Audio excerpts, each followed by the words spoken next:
Hello and welcome to video number 1, Solutions to the Assessment Problems. You have just finished taking your assessment called Factors and Multiples. And in that assessment, you were asked to put the 36 cans of juice into all of the different arrays that you could make with those 36 cans. So let's take a peek at the solutions you should have gotten. One of the solutions should have been an array that has one row with 36 columns. Or you could have done 36 columns with one row. Another answer choice would have been an array that has 16 rows with 2 columns.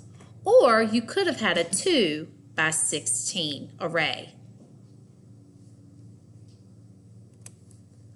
Another solution path for 36 cans of juice would have been an array with 12 rows and 3 columns.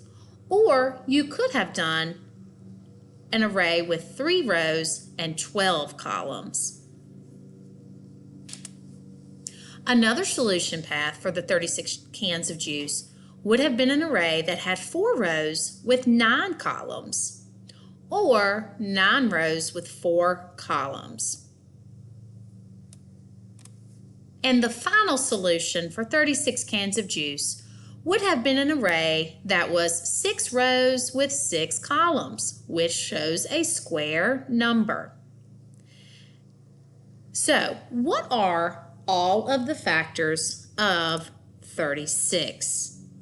And the answer to that problem is 1, 2, 3, 4, 6, 9, 12, 18, and 36.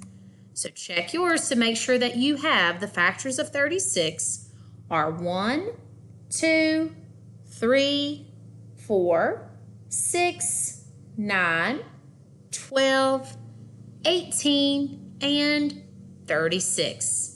All right, bye for now.